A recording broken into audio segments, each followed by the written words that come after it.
Perkenalkan, nama saya Chelsea Farah Sudikto dengan NPM 240130102009 dari kelas K. Di sini saya ingin memaparkan mengenai pengerjaan soal perbaikan nilai EAS Akuntansi Keuangan Menengah 2. Jadi untuk yang soal nomor 1, di sini ada Grafika Corp telah mengontrak Anda untuk menyiapkan laporan arus kas. Adapun informasi neraca saldo sebagai berikut. Di sini ada informasi neraca saldo pada tahun 2021 dan 2022 pada akhir tahun yaitu Desember 31. Lalu di sini ada data tambahan terkait tahun 2022 yaitu sebagai berikut. Yang pertama ada penjualan penjualan peralatan dengan harga perolehan 11.000 telah disusutkan 30% pada saat pelepasan. Dijual seharga 2.500. Lalu sebesar 5.000 dari utang jangka panjang dibayar dengan menerbitkan saham biasa. Lalu ada dividen kas yang dibayarkan adalah 5.000.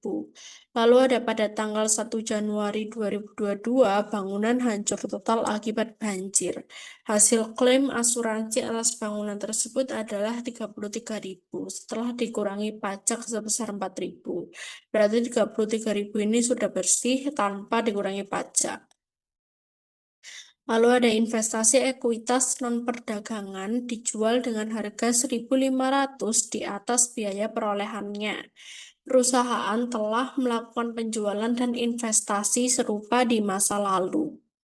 Lalu ada kas dan surat utang jangka panjang sebesar 16.000 diberikan untuk akuisisi peralatan. Lalu ada bunga sebesar 2.000 dan pajak penghasilan sebesar 5.000 dibayarkan dalam bentuk kas. Untuk instruksinya adalah gunakan metode tidak langsung untuk menganalisis informasi di atas dan siapkan laporan arus kas untuk Grafika Corp. Di sini kita akan menulis untuk kopnya dulu, yaitu ada nama perusahaan, lalu laporan apa yang kita susun di sini, lalu untuk kapan, untuk tahun yang berakhir 31 Desember 2022. Lalu di sini kan kita menggunakan metode tidak langsung.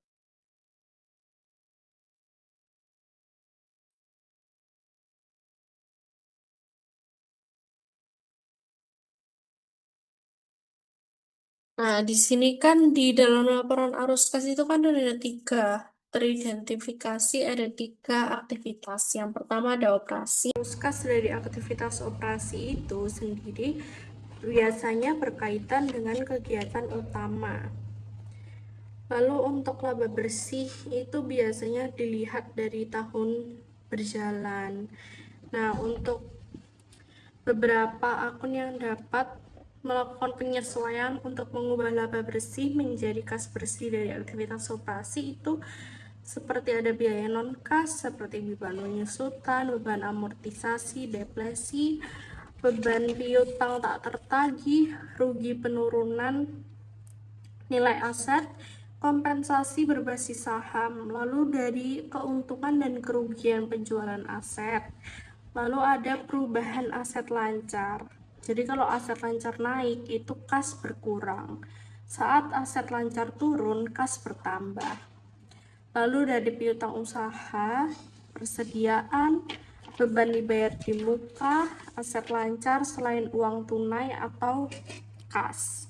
Lalu ada juga perubahan liabilitas lancar seperti utang usaha, beban yang masih harus dibayar, utang gaji, utang bunga, pendapatan diterima di muka.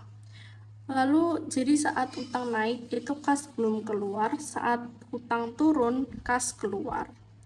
Lalu ada juga dari arus kas dari aktivitas investasi itu aset tetap Penyusutan bukan investasi, biasanya dari pembelian aset tetap atau tanah, gedung, mesin. Lalu ada penjualan aset tetap, tanah, gedung, mesin juga. Dan juga ada investasi jangka panjang seperti pembelian, penjualan, investasi jangka panjang, pembelian surat utang, penjualan surat utang. Investasi jangka panjang itu seperti saham, obligasi, reksadana, deposito. Sedangkan surat utang itu seperti obligasi. Nantinya dari setiap operasi aktivitas tersebut akan dihitung kas bersih yang digunakan untuk setiap aktivitas. Lalu ada juga arus kas dari aktivitas pendanaan. Itu biasanya berhubungan dengan hubungan pemilik dan kreditor. Seperti ada saham, yaitu penerbitan saham, pembelian kembali saham atau saham treasury, lalu ada penerbitan kembali saham treasury, lalu ada pembayaran dividen tunai. Lalu ada juga dari utang jangka panjang seperti penerbitan obligasi atau utang jangka panjang, lalu ada juga pelunasan pokok utang atau pokok obligasi.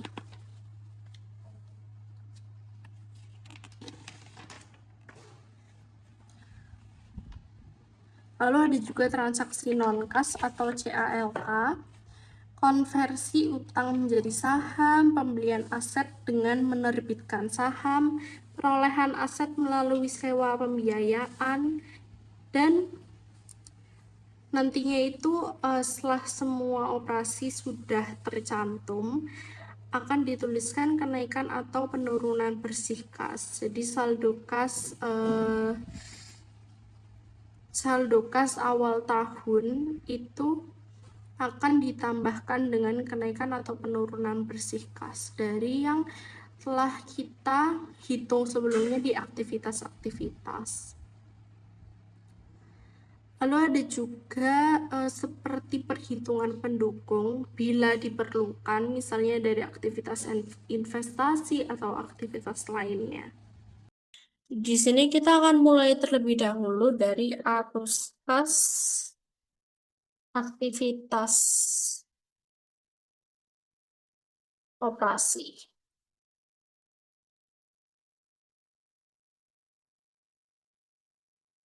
Nah, untuk awalnya sendiri itu dia itu pasti dibuka dengan laba bersih tahun berjalan.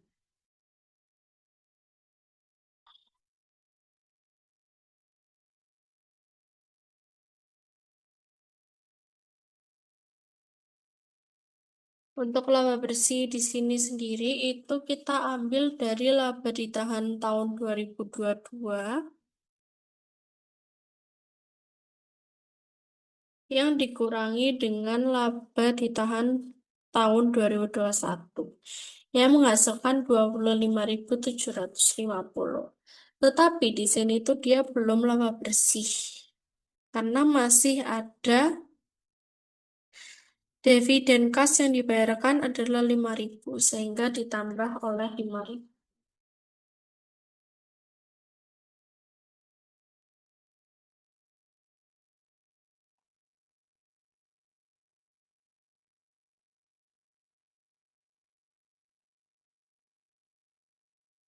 Selanjutnya,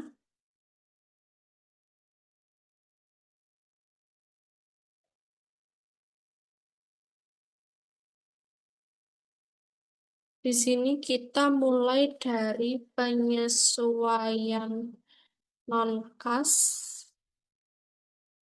dan non-operasi.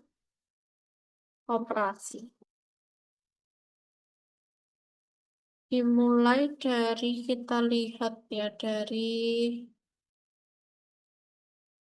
ini tambahan itu kan ada peralatan dengan harga perolehan 11.000 dan telah disusutkan 30% pada saat pelepasan dijual seharga 2.500. Nah, jadi kan penyusutan peralatan yang untuk perhitungannya sendiri adalah saldo akumulasi yang turun di sini 4.500 ke 2.000 ditambah dengan adanya pelepasan ini. Sehingga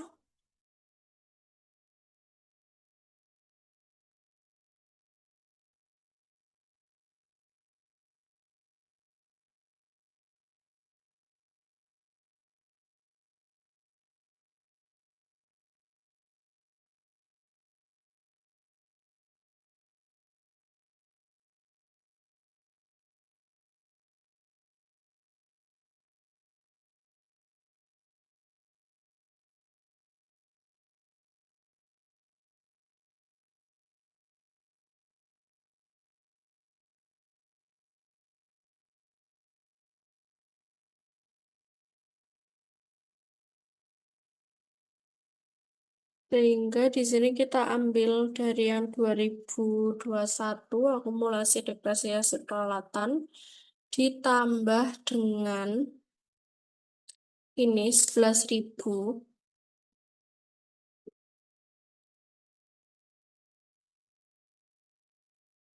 dikalikan 30%. Lalu dikurangi oleh pada tahun 2022 sebesar 2.000. Ya, menghasilkan 5.800. Selanjutnya adalah di transaksi yang sama, nomor 1, ini kita harus mencari terlebih dahulu terjadinya keuntungan atau kerugian dari penjualan ini. Jadi di sini kita hitung terlebih dahulu 11.000 dikurangi penyusutannya.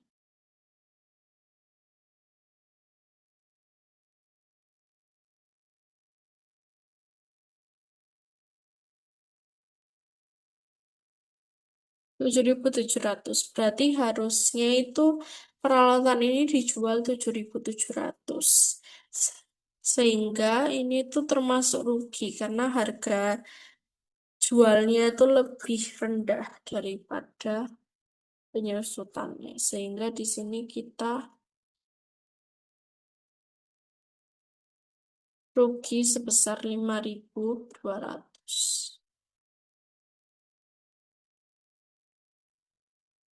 Kita tulis kerugian penjualan peralatan, yaitu 11 dikurangi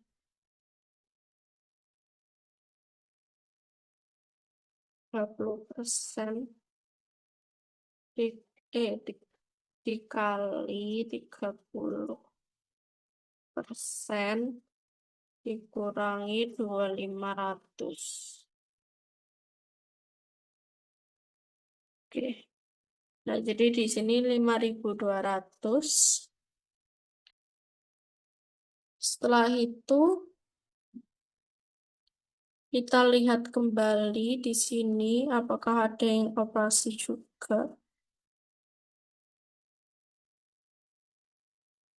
Nah, di sini ada investasi ekuitas dijual dengan harga 1.500 di atas biaya perolehannya. Berarti artinya dia untung 1.500. Berarti kita di sini tuliskan keuntungan penjualan investasi sebesar keuntungan yaitu 1.500. Selanjutnya ini tidak hanya ada penyesuaian non-kas dan non-operasi, tapi juga ada perubahan aset dan kewajiban lancar. Jadi dia naik atau turun. Nah, di sini kita cek ada piutang, kenaikan piutang karena dia tahun 2022 itu lebih besar. Jadinya di sini itu kita kurangkan. Ini dikurangi dengan ini. Oh iya, untuk penyusutan peralatan ini kenapa ditambah? Dikarenakan dia itu beban non-kas, sehingga mengurangi laba tanpa mengurangi kas. Lalu untuk yang kerugian penjualan peralatan ini juga menambah, dikarenakan dia rugi itu menurunkan laba tetapi tidak menggunakan kas. Lalu untuk yang keuntungan penjualan investasi ini seharusnya mengurangi, dikarenakan dia kebalikan dari kerugian. Jadi keuntungan itu meningkatkan laba tetapi tidak menggunakan kas. Seperti itu. Lalu untuk yang kenaikan piutang tadi, dia itu juga mengurangi karena penjualan itu diakui tetapi kas belum diterima. Di sini kita kurangi. Selanjutnya kita periksa kembali. Di sini ada persediaan. Persediaan, kenaikan persediaan. Dikarenakan dia 2022-nya lebih besar daripada 2021. Nah, di sini dia juga mengurangi. Dikarenakan pembelian persediaan itu artinya kas keluar. Selanjutnya, di sini ada cadangan kerugian piutang.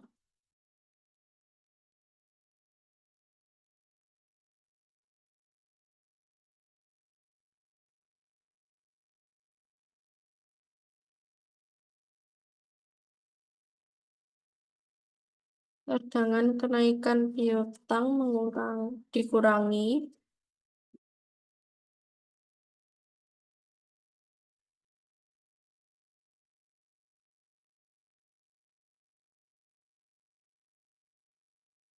Nah, di sini dia juga mengurangi.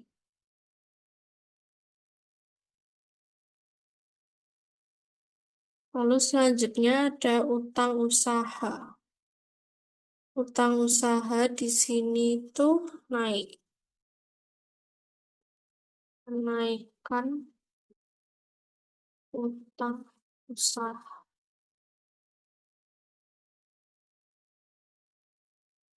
Hmm.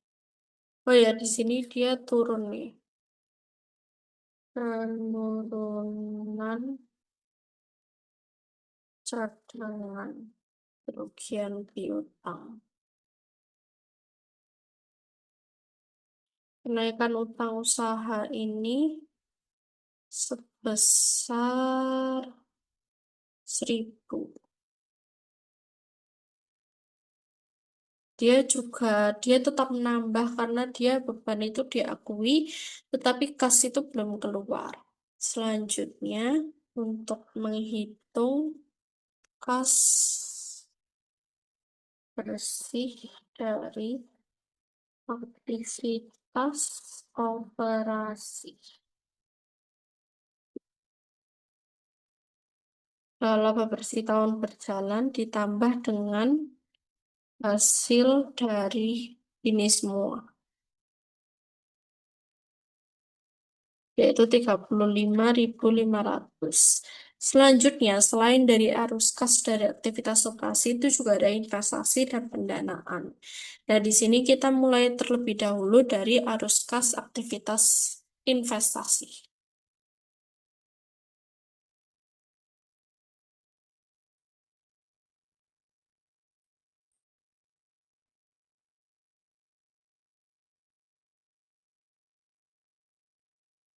Nah, di sini kita cek. Nah, ini ada penjualan peralatan. Penjualan peralatan yaitu 2.500. Ini yang kita tulis itu nilai penjualannya, dikarenakan dia dari aktivitas investasi. Jadi tidak menghitung untuk kerugian dan keuntungannya. Setelah penjualan peralatan itu kita cek lagi yang ada di sini. Nah ini, pada tanggal 1 Januari 2022, bangunan hancur total akibat banjir. Hasil klaim asuransi sebesar 33.000. Ini bersih setelah dikurangi pajak. Jadi kita tulis klaim asuransi gedung sebesar 33.000. Selanjutnya,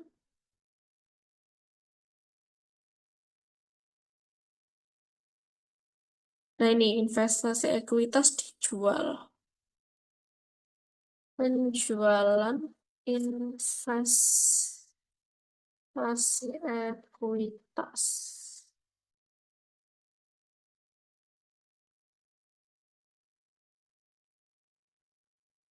Nah, untuk penjualan ini, itu karena di sini tidak tertera berapa penjualannya, tetapi terteranya itu di atas biaya perolehan. Sehingga kita cari untuk investasi ekuitas sebesar 3.000 ditambahkan dengan untungnya, yaitu 1.500, menghasilkan 4.500. Selanjutnya, untuk pembelian peralatan, kita cek di sini dan ada kas dan surat utang jangka panjang sebesar diberikan untuk akuisisi peralatan. Artinya dia membeli peralatan.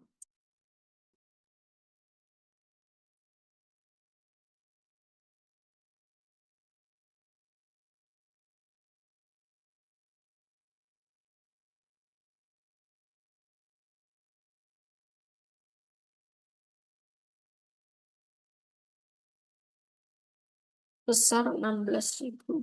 Nah, karena ini pembelian, jadinya dia itu mengurangi. Nah, setelah itu di sini kita hitung kas bersih dari aktivitas investasi. Kita total untuk semuanya yang menghasilkan 24.000. Selanjutnya, untuk arus kas dari aktivitas terakhir, yaitu arus kas dari aktivitas pendanaan.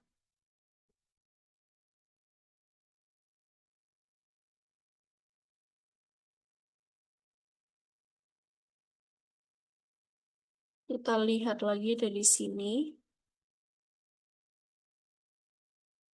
Nah, ini ada dividen kas yang dibayarkan sebesar 5.000. Jadinya kita masukkan di sini dividen kas dibayar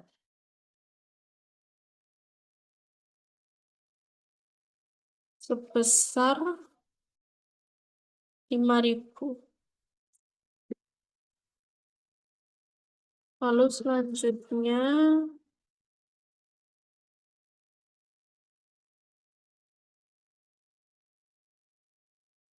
hmm,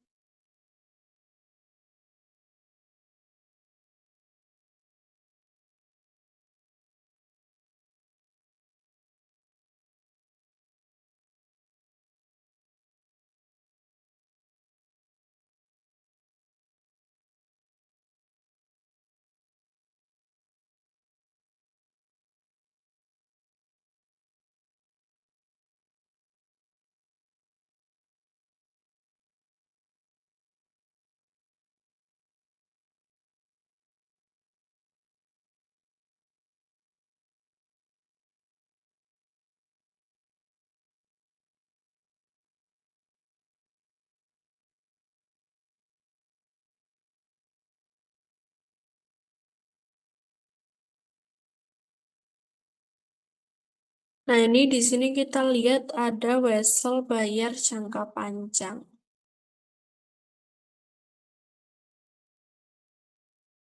36 dan 25. Jadinya di sini kita masukkan wesel jangka panjang.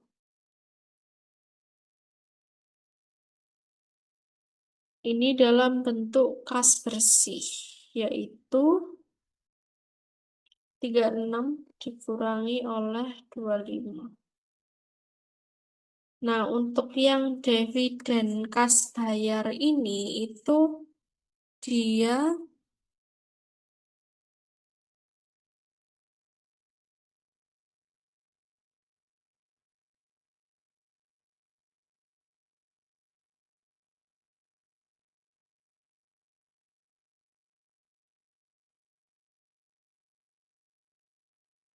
oh maaf, untuk wesel jangka panjang ini bukan di wesel jangka panjang, tetapi di wesel jangka pendeknya, karena dia melakukan pelunasan 4.000 ke 3.000. Jadinya di sini kita isi pelunasan wesel jangka pendek sama dengan 4.000 dikurangi oleh 3.000. Jadi untuk yang ini itu mereka berdua sama-sama mengurangi. Dikarenakan kalau yang dividen kas itu kan distribusi kepada pemilik.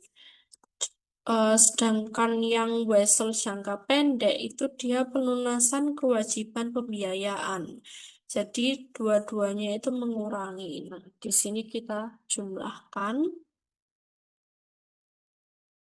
Oke, 6.000 kas bersih dari aktivitas dana. Selanjutnya di sini kita bikin untuk rekonsiliasi kasnya.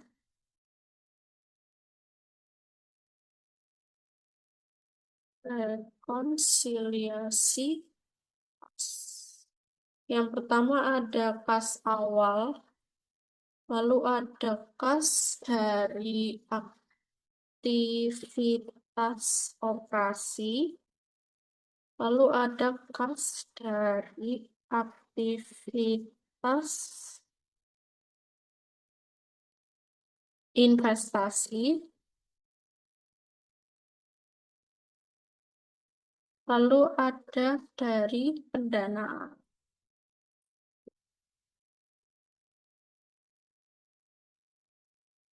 Ini. Lalu di sini untuk kas awalnya sendiri adalah sebesar 23.000 pada tahun 2021. Lalu dari aktivitas operasi kita lihat 35.500. Lalu selanjutnya 24. Lalu selanjutnya 6.000. Dan kas akhir.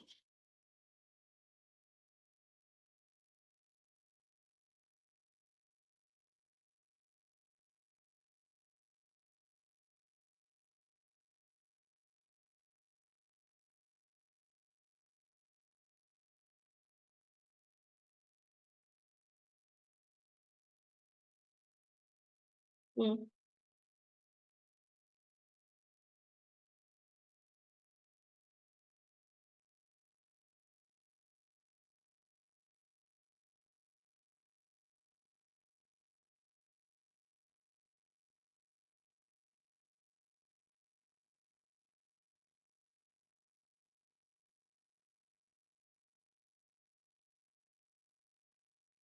Nah, di sini itu untuk kas akhirnya agar seimbang dengan yang ada pada neraca saldo 2022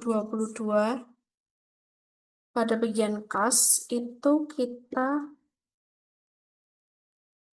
tambahkan kas awal dengan kas dari aktivitas operasi yang menunjukkan 58.500.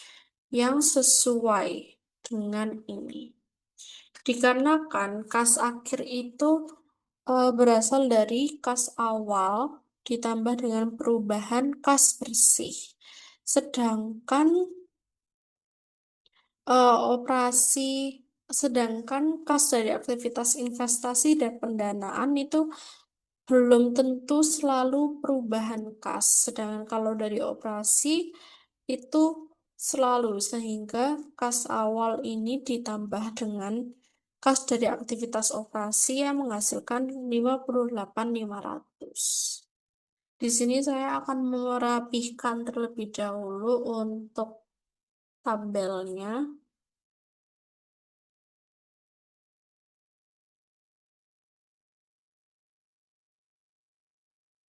Sorry. Hmm.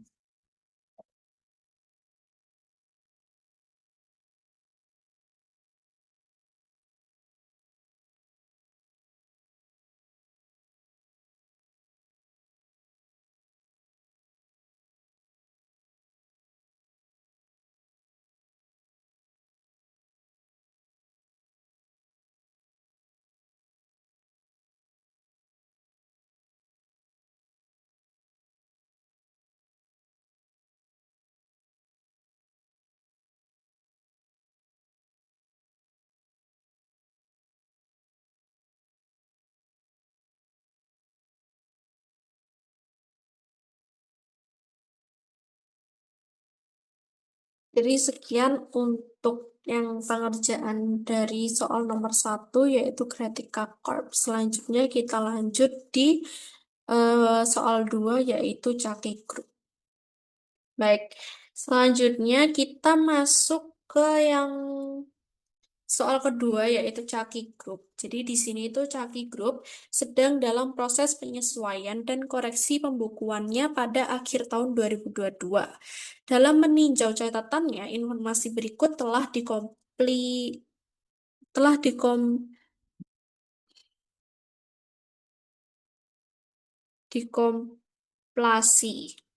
Yang pertama, Caki tidak melakukan akrual atas komisi penjualan yang masih harus dibayar pada akhir masing-masing dari 2 tahun terakhir. Sebagai berikut. Jadi Desember 31 tahun 2021 sebesar 6.500.000 yen, lalu Desember 31 2022 sebesar 5.500 yen. Lalu yang nomor 2, dalam meninjau persediaan per 31 Desember 2022, oh maaf, untuk sekarang kita akan mengerjakan yang nomor 1 terlebih dahulu. Jadi di sini untuk jurnal, sebentar, ini belum mode akuntansi.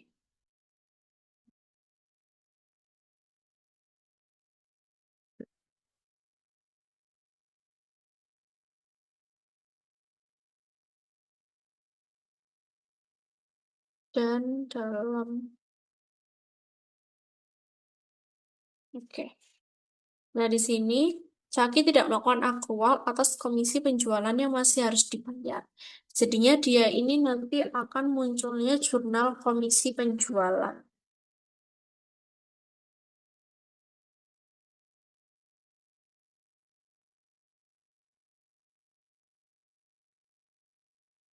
Nah, jadi untuk bagian debitnya sendiri adalah beban komisi. Lalu untuk kreditnya adalah utang komisi. Dengan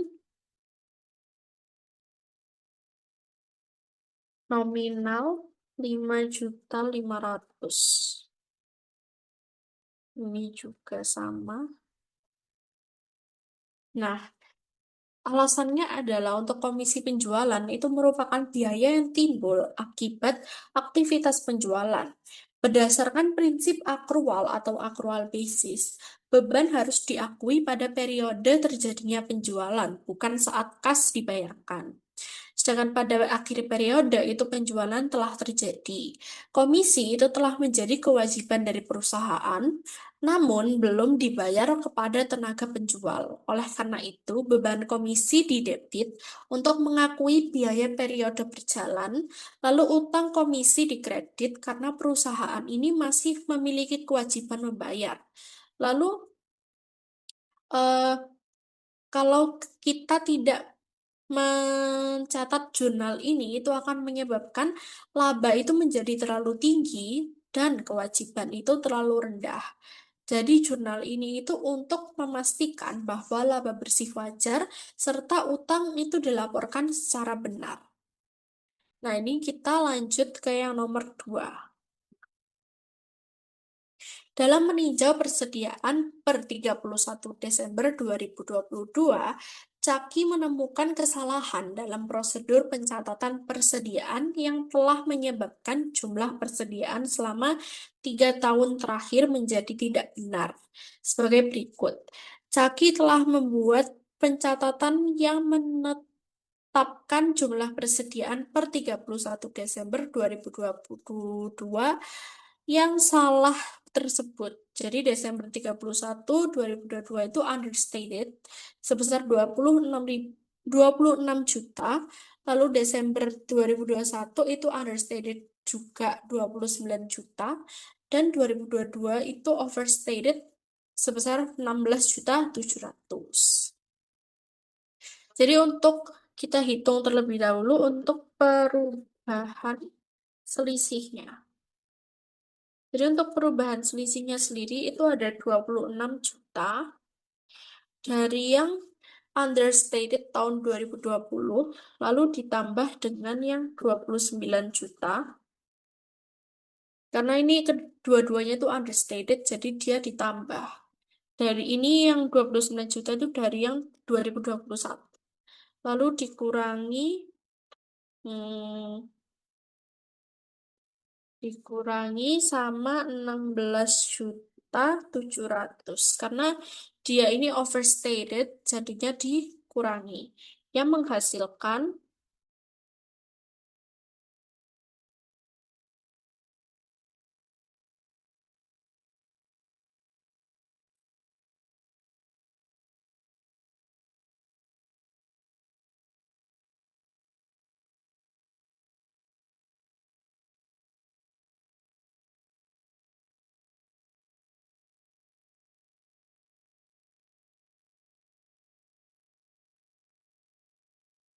ditambah 29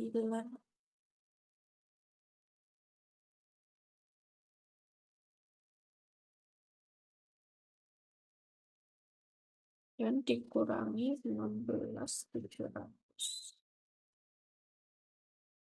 sebesar 38.300.000. Nah, di sini itu kita menggunakan pada bagian debit.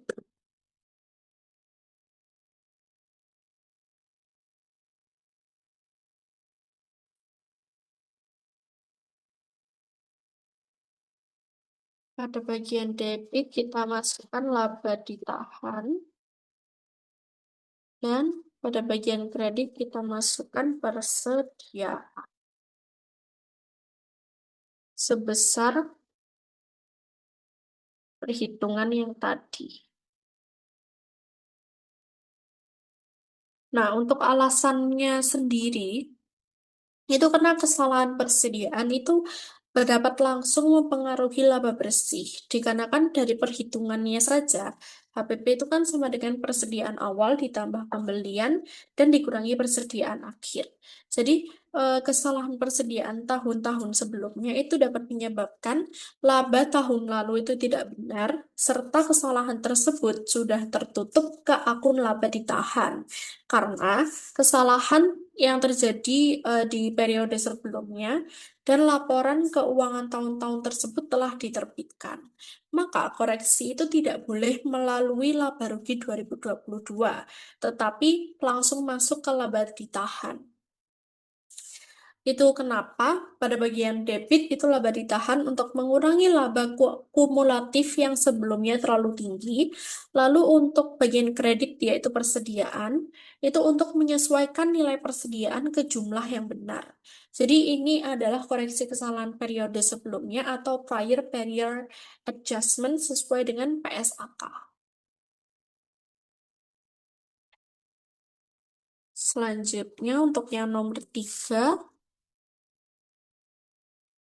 pada tanggal 31 Desember 2022, Caki memutuskan untuk mengubah metode penyusutan atas peralatan kantornya dari metode saldo menurun ganda atau double declining balance menjadi metode garis lurus atau straight line.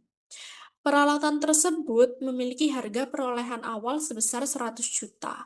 Ketika dibeli pada 1 Januari 2020, peralatan tersebut memiliki masa manfaat 10 tahun dan tidak memiliki nilai residu. Beban penyusutan yang telah dicatat sebelum tahun 2022 dengan metode saldo menurun ganda adalah sebesar 36 juta. Caki telah mencatat beban penyusutan tahun 2022 sebesar 12.800.000 dengan menggunakan metode saldo menurun ganda. Oke. Jadi di sini untuk penyesuaiannya itu kan karena perubahan metode penyusutan. Jadi di sini tuh untuk kondisinya sendiri itu menunjukkan bahwa perubahan metode penyusutan, lalu tidak ada koreksi tahun lalu, serta di sini hanya memerlukan penyesuaian untuk tahun 2022.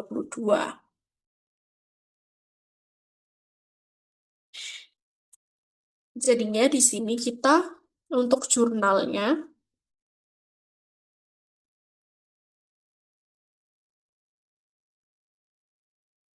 adalah beban penyusutan dan akumulasi penyusutan. Akumulasi penyusutan. Sebesar berapa? Sebesar 12.800. 12.800.000. Oke, kebanyakan. Masih kebanyakan. Oke.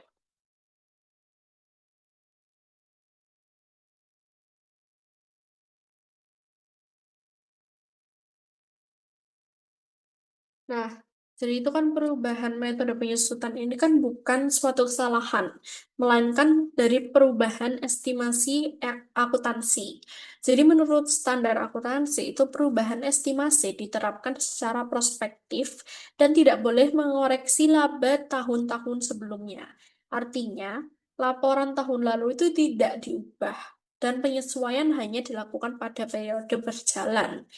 Lalu untuk jurnalnya sendiri, itu beban penyusutan untuk menambah beban tahun 2022, lalu akumulasi penyusutan untuk menyesuaikan nilai tercatat aset.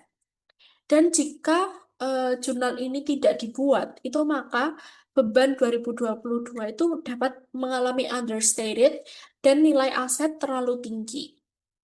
Lalu kenapa di sini kita menggunakan yang 12.800? Karena di sini itu Caki telah mencatat beban penyusutan tahun 2022 sebesar 12.800 dengan metode saldo menurun ganda. Jadinya kita gunakan yang ini agar tidak terjadi understated. Selanjutnya yang nomor 4, sebelum tahun 2022, Caki mencatat pendapatan dari kontrak konstruksi jangka panjang dengan menggunakan metode pemulihan biaya atau cost recovery basis. Pada awal tahun 2022, Caki mengubah metode pencatatan menjadi metode persentase penyelesaian atau percentage of completion basis untuk tujuan akuntansi. Namun, untuk tujuan perpajakan, Caki tetap menggunakan metode pemulihan biaya. Pendapatan tahun 2022 telah dicatat dengan menggunakan metode persentase penyelesaian. Informasi berikut menyusul. Jadi di sini ada informasi tambahan mengenai pre-tax income from. Jadi prior to 2022 sama yang 2022-nya. Jadi untuk yang prior to 2022 untuk percentage of completion-nya adalah 150 juta, lalu untuk cost recovery-nya 105 juta. Sedangkan untuk yang 2022 itu 60 juta percentage of completion-nya dan cost recovery-nya sebesar 20 juta.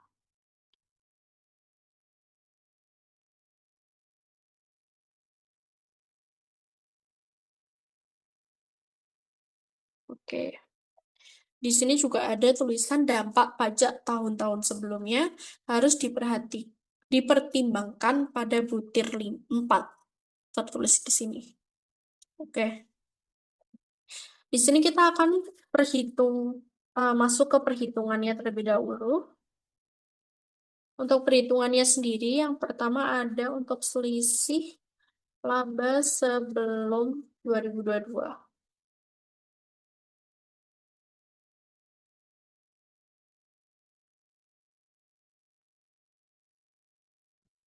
Yaitu 150 juta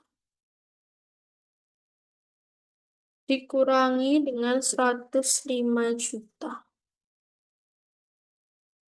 Ini tuh kita menghitung dari selisih ini. Prior to 2022 itu yang percentage of completion-nya sama cost recovery sebelum 2022. Yang menghasilkan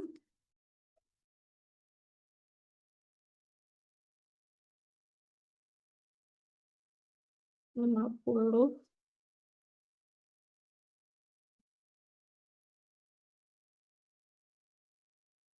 yang menghasilkan 45 juta. Lalu ada juga pajak 40% yang tertulis pada sini. Buku masih terbuka. Tarif pajak penghasilan adalah 40%. Jadinya di sini 45 juta ini dikalikan dengan 40%. Yang hasilnya 18 juta. Nah, jadi kita juga akan tuliskan sebentar.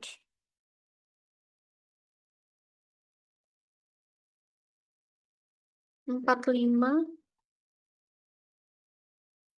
dikali 40%.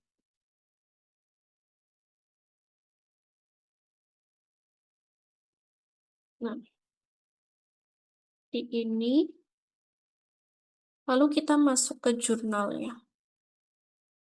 Jadi ini adalah jurnal perubahan metode kontrak dengan pajak.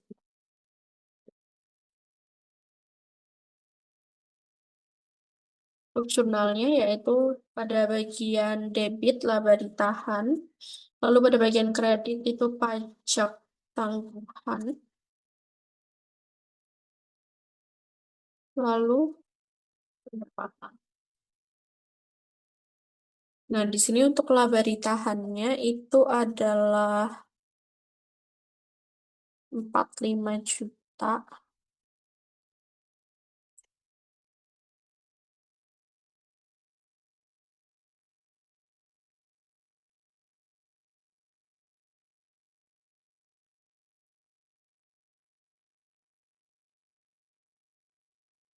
Nah, jadi untuk laba ditahannya sendiri itu adalah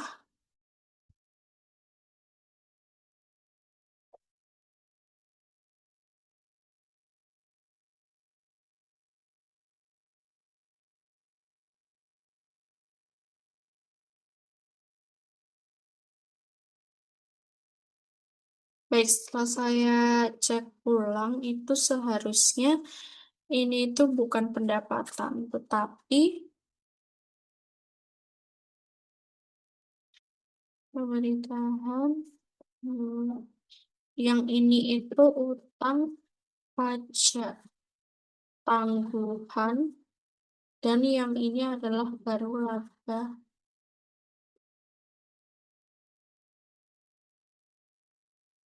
selisih perubahan metode. Jadi untuk laba ditahannya sendiri adalah sebesar 45 juta dikurangi dengan 18 juta yang menghasilkan 27. Lalu di sini itu yang 18 juta dan yang di sini adalah 27 juta dikurangi 18 juta, yaitu 9 juta.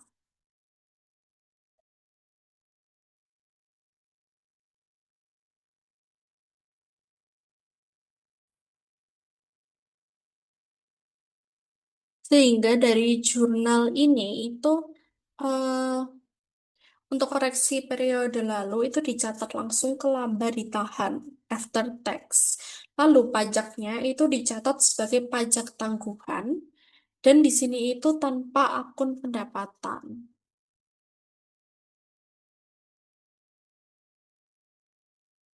Dikarenakan perubahan metode kontrak itu merupakan koreksi periode lalu, sedangkan penyesuaian itu dilakukan langsung ke laba ditahan setelah pajak seperti yang saya sebutkan sebelumnya. Karena itu tidak digunakan akun pendapatan dan jurnal itu eh, tetap seimbang antara laba ditahan dan utang pajak tangguhan serta selisih perubahan metode.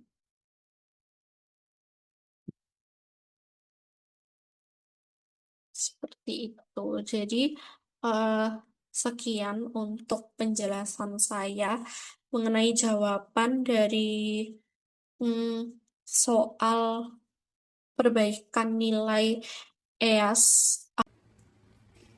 Pada bagian akhir pemaparan ini, izinkan saya untuk menyampaikan penutupan yang sekaligus merangkum keseluruhan dari materi AKM 2 ini, khususnya yang berkaitan dengan laporan arus kas serta jurnal rekonsiliasi, sebagai bentuk refleksi pembelajaran dari materi yang telah saya pelajari bersama-sama. Jadi untuk mata kuliah akuntansi keuangan menengah 2 ini secara umum membahas bagaimana informasi akuntansi tidak hanya disusun, tetapi juga diterjemahkan dan dianalisis untuk mendukung pengambilan keputusan. Dalam konteks ini, dua materi utama yang telah kita bahas, yaitu laporan arus kas dan jurnal rekonsiliasi, memiliki peran yang sangat krusial. Kedua materi ini mengajarkan bahwa angka akuntansi tidak selalu mencerminkan kondisi yang sesungguhnya. Diperlukan proses penyesuaian dan rekonsiliasi untuk menghasilkan laporan keuangan yang andal. Akuntansi menuntut ketelitian, logika, dan pemahaman konsep yang kuat. Laporan arus kas merupakan laporan keuangan yang menyajikan arus masuk dan arus keluar kas selama satu periode akuntansi. Laporan ini diklasifikasikan ke dalam 3 aktivitas utama, yaitu arus kas dari aktivitas operasi. Jadi aktivitas operasi ini tuh mencerminkan kegiatan utama perusahaan dalam menghasilkan pendapatan. Dalam metode tidak langsung, arus kas operasi diawali dengan laba bersih, kemudian dilakukan penyesuaian terhadap beban dan pendapatan non-kas, serta perubahan aset dan kewajiban lanjut.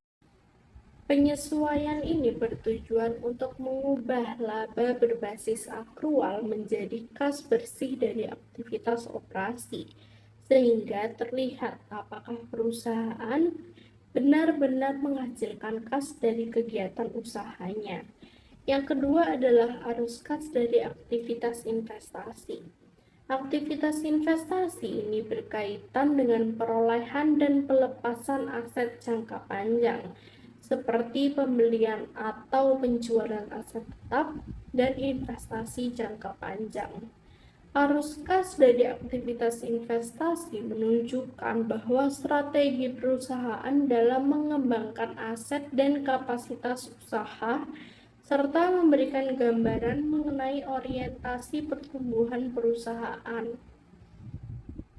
Lalu yang ketiga ada arus kas dari aktivitas pendanaan.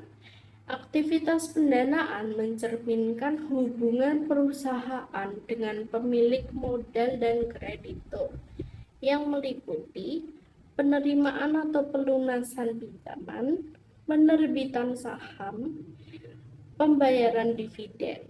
Melalui aktivitas pendanaan dapat dianalisis bagaimana perusahaan itu membiayai operasional dan investasinya, serta sejauh mana ketergantungan perusahaan terhadap pendanaan eksternal. Lalu pentingnya untuk metode tidak langsung ini, dalam AKM 2, laporan arus kas itu bisa disusun dengan dua metode. Tetapi di sini kita fokus ke metode tidak langsung seperti soal yang telah dikerjakan sebelumnya.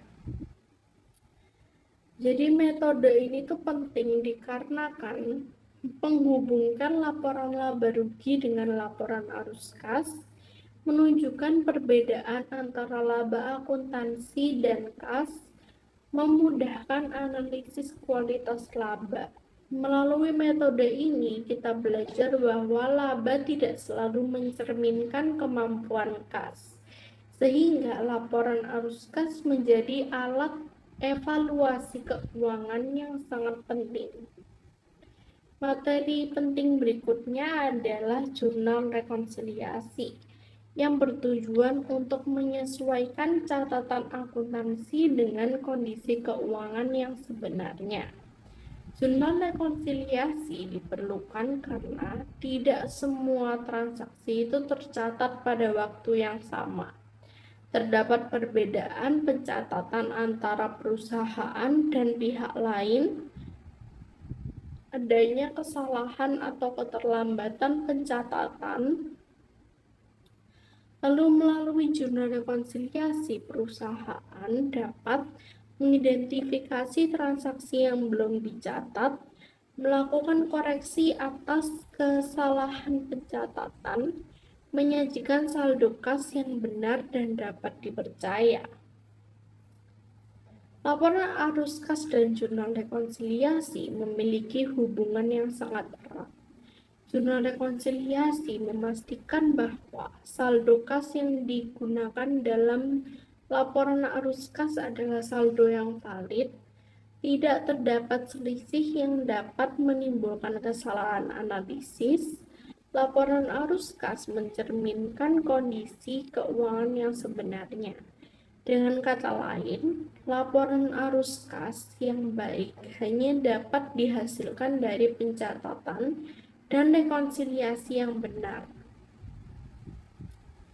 Dari manfaat akademik dan praktisnya sendiri, AKM 2 ini melatih kemampuan analisis laporan keuangan, mengembangkan pola pikir kritis terhadap angka akuntansi, membantu memahami keterkaitan antar laporan keuangan, serta sangat dibutuhkan dalam dunia kerja, menjadi dasar dalam profesi akuntan, auditor, analis keuangan, dan manajer, membantu pengambilan keputusan yang lebih tepat dan bertanggung jawab. Melalui pembelajaran AKM 2 ini, kita dapat menarik beberapa refleksi penting, yaitu akuntansi bukan sekedar mencatat tetapi juga menganalisisnya. Angka keuangan harus dipahami konteks dan asal-usulnya. Ketelitian dan konsistensi sangat menentukan kualitas laporan keuangan.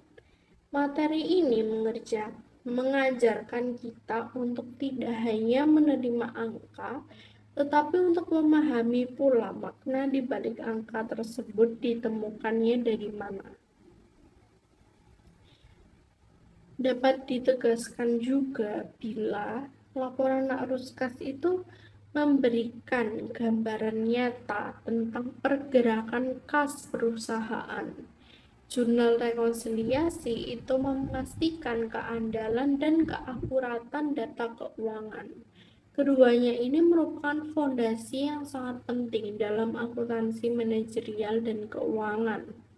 Pemahaman yang baik terhadap kedua materi ini akan eh, membekali kita dengan kemampuan analisis keuangan yang kuat, baik dalam konteks akademik maupun profesional. Akhir kata, saya menyadari bahwa pemaparan ini masih memiliki banyak sekali keterbatasan dan kesalahan, namun besar harapan saya bahwa pemaparan jawaban dan materi laporan arus kas dan jurnal rekonsiliasi yang telah saya sampaikan dapat memberikan pemahaman yang komprehensif serta bermanfaat. Saya mengucapkan terima kasih atas perhatiannya. Demikian penutupan akhir pemaparan jawaban AKM 2 dari saya. Terima kasih.